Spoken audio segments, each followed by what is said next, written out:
नमस्कार। संतोष की रिपोर्ट में आप सबों का स्वागत है।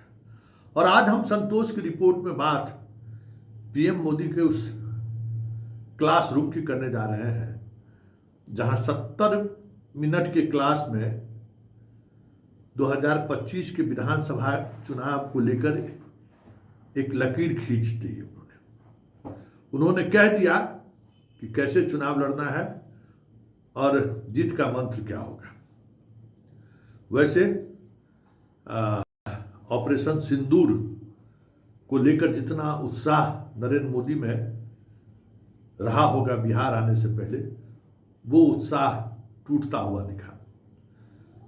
रोड शो में जिस तरीके की भागीदारी उसने देखी, फिर कार्यकर्ताओं में जो जोश दिखा, उन्हें लग गया कि बिहार में इसके सहारे चुनाव नहीं जीता जा सकता है। तो फिर वह उसी मंत्र की तरफ बढ़े वो कि हमें उन तमाम लाभुक योजनाओं को, जिसका लाभ अगर हर बूथ 5 आदमी को मिला होगा तो अब समझिए कि 25 वोट आप उससे ले सकते हैं। इसलिए आज से कमर कस लीजिए कि केंद्र की मोदी की जितनी भी लाभुक योजना है, मतलब 5 किलो अनाज वाले पर जो सब फोकस कर रही है, जिसको प्रधानमंत्री आवास योजना मिला है, जिनको कृषि अनुदान मिला है, ऐसे तमाम वोटर को नियमित संपर्क करिए। जिनको आयुष्मान कार्ड का लाभ मिला है, जो भी प्रधानमंत्री की योजनाएं हैं, उन योजनाओं से लाभुक जो परिवार है, उस परिवार में आज घर से आप घर पहुंचिए और कल से जो है सो लग जाएंगे हर एक परिवार के लोगों से मिलना, उनको जो लाभ मिला है उस लाभ पर चर्चा करना। बस नियमित अभी से लेके चुनाव के दिन तक आप संपर्क में बना लीजिए कि प्रधानमंत्री की किन किन योजनाओं का लाभ कौन कौन सा वोटर उठा रहा है। बूथ मेरा मजबूत होना चाहिए। हर बूथ 5 यूथ का जो मेरा कंसेप्ट है, उस कंसेप्ट को अब हर बूथ 15 यूथ करिए, उसको फैलाइए। और जो फोकस करना है, एक एक वोटर को फोकस करना है। जो बिहार से बाहर के वोटर हैं, उनको कैसे बिहार लाया जाए, उस पर फोकस कीजिए।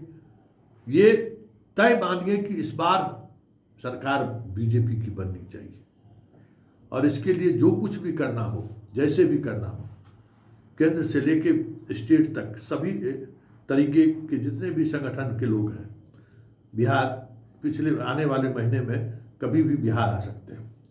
सब लोग सतर्क रहिए, सचेत रहिए और साथ चुनाव लड़ना है, मजबूती के साथ लड़ना है। गठबंधन के साथियों को भी सम्मान के साथ लेकर चलना है, लेकिन लक्ष्य सरकार बीजेपी की बननी चाहिए। मतलब गठबंधन की बने या बीजेपी, बार बार वो बीजेपी की सरकार पर ज़्यादा फोकस कर रहे थे। लेकिन बड़ा सवाल है कि सिंदूर जैसा ऑपरेशन, जिसकी शुरुआत या नींव या संदेश पाकिस्तान को मधुबनी की सभा से दी गई थी, और हमें लगता है कि पूरा बीजेपी थिंक टैंक उस राष्ट्रवाद के उफान को बिहार में जरूर भुनाना चाह रहे होंगे। क्योंकि देश के अन्य हिस्सों में जिस तरीके से उत्साह देखने को मिला, जिस तरीके से वीरांगनाएं सिंदूर खेलते हुए दिखाई दे दी, सड़कों पर सिंदूर खेला शुरू हो गया, एकदम तिरंगा का जो है सो यात्रा शुरू हो गई। अब तिरंगा यात्रा बिहार में भी चल रहा है, पूरे देश में होने लगा। बिहार में इसको फोकस किया गया, लेकिन पटना में भी तिरंगा यात्रा फैल रहा है। बिहार के अन्य हिस्सों की तो बात ही छोड़ दीजिए। मतलब हर जगह कहीं न कहीं किसी न किसी रूप में ये बात चलती रही, और आखिरकार तिरंगा यात्रा को लेकर पार्टी कार्यकर्ताओं में जो एक उत्साह का संचार करने की जो कोशिश हुई थी, उसमें वो चीज़ें नहीं दिखने पर धीरे धीरे लोग उससे बाहर निकलने लगे। मतलब एक कार्यक्रम के रूप में तिरंगा यात्रा को बीजेपी ने अपनाया था और सोचा था कि भाई एकदम चुनाव तक इस यात्रा को जारी रखेंगे, लेकिन हमें लगता है कि यात्रा को ये बीच में ही इनको ड्रॉप करना पड़ रहा है।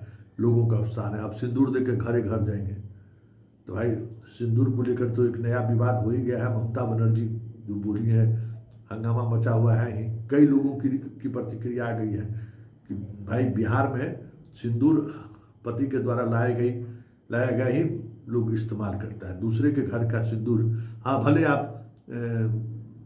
देवघर का या कोई सिद्ध स्थान से लोग सिंदूर लाती हैं, लेकिन वो महिलाएं पुरुष अपने घर के लोग ही लाते हैं। सास लाती हैं, ननद लेके आती हैं। कोई बाहरी आदमी सिंदूर लाए और उस सिंदूर का इस्तेमाल महिला करे, बिहार में इस तरीके की चीज़ें नहीं होती है। खैर सवाल वो नहीं है, लेकिन सवाल ये ज़रूर है कि लाभुक योजना के सहारे ही जीत मिलेगी। ये टिप्स बिहार में चुनाव में इनको देना पड़ा। इसके अलावा इनके पास कोई और नई चीज़ें दिखने को नहीं मिला। ऑपरेशन सिंदूर का लहर इसने देख लिया कि ऑपरेशन सिंदूर के सहारे बिहार में कैसे सारा जा सकता है। और बाकी जो योजनाएं हैं, उन योजनाओं में जो जैसे अभी हुआ है, अभी आप अगर गौर करिएगा तो आपको पूरे बिहार में आयुष्मान कार्ड बनाने का होड़ मच गया है। पूरे सरकार ने पूरी ताकत लगा दी है आयुष्मान कार्ड बनाने के लिए। जितने कार्डधारी लोग हैं सबको आयुष्मान कार्ड बना दो, जिसका भी राशन कार्ड है उसको बना दो। पूरी मशीनरी लगा दी गई है सरकार की, क्योंकि उनको लग रहा है कि यहाँ बाकी एजेंडों के सहारे लोगों के दिल पर राज नहीं किया जा सकता है। लाभुक योजना को आजमाया जाए, क्योंकि माई बहन योजना जो है 2500 रुपया देने को तो तेजस्वी ने घोषणा कर ही दिया है और कांग्रेस ने उस पर मोहर लगा दिया है। कांग्रेस ने कह दिया कि हाँ, हम इस पर जो है किसी भी स्थिति में हम कह सकते हैं कि ये मेरी गारंटी है। तो उसके बदले में कुछ बीजेपी भी घोषणा करे, लेकिन घोषणा तो चुनाव के समय में कुछ न कुछ बीजेपी भी करेगी ही करेगी। लेकिन इतना तय मानिए कि जो दिखा पटना की जनता का उत्साह, उस उत्साह से जिस निराशा स्वाभाविक है, मोदी निराश हुए होंगे। यही वजह है कि अब लाभुक योजनाओं पर फोकस किया गया है। ज़्यादा अब समझ जाए कि जितना परिवार लाभुक है उस परिवार में नियमित जाना है। अब ये कार्यकर्ताओं की जिम्मेवारी हुई और उन्होंने उदाहरण दिया कि अगर 5 व्यक्ति को हमारी योजनाओं का लाभ मिला है, मतलब 25 वोटर आपका उस योजनाओं के सहारे आप अपने तरफ कर सकते हैं। तो वही टिप्स देके उन्होंने गया, वही टिप्स होगी। और आने वाले महीने में पूरी बिहार में अलग अलग राज्यों से टीम का आना शुरू हो जाएगा। उम्मीदवारों को लेकर उन्होंने संकेत तो कुछ ऐसा नहीं दिया, क्योंकि सभी सांसद, विधायक, विधान परिषद सब लोग बैठे हुए थे। लेकिन एक संकेत साथ दिया कि भाई ये पार्टी कार्यकर्ताओं की पार्टी है और कार्यकर्ताओं का सम्मान मेरा धर्म है। अब उसका जो भी संकेत हो, जबकि बगल में जो है सो सबसे बड़ा कार्यकर्ता सम्राट चौधरी बैठे हुए थे। न कभी संघ के शाखा में गए होंगे, न बीजेपी के कभी किसी कार्यक्रम में 5 साल पहले तक तो कोई जानता भी नहीं था कि बीजेपी में। लेकिन वो दौर बदल गया है।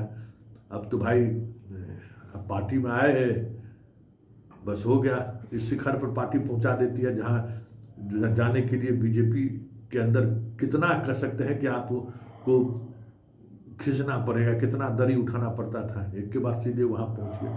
खैर सवाल वो नहीं है। सवाल ये है कि मोदी ने भी मान लिया कि लाभुक योजना के सहारे ही बिहार के साधने का हमारे पास विकल्प है, या हम उसी के सहारे, यहाँ कोई दूसरा मैजिक चलने वाला नहीं है। हाँ, कास्ट सेंसस को लेकर भी थोड़ा माहौल बनाइए, उस माहौल के सहारे। लेकिन एक बात उन्होंने साफ संकेत दे दिया है कि चुनाव नीतीश के सहारे ही लड़ना है, और जैसे भी हो नीतीश के सहारे ही हम लोग चुनाव जीते, सत्ता में आए। इस पर ध्यान केंद्रित कीजिए, क्योंकि बिहार में बहुत कुछ बदलता हुआ दिख नहीं रहा है। और बिहार आज भी मोदी के लिए उतना ही कठिन लगा जितना कठिन 2015 के विधानसभा चुनाव में देखने को मिला। आज मोदी, मुस्कान जरूर दिख रहे होगा मोदी के चेहरे पर, लेकिन तनाव, बहुत काफ़ी तनाव में दिखे हो।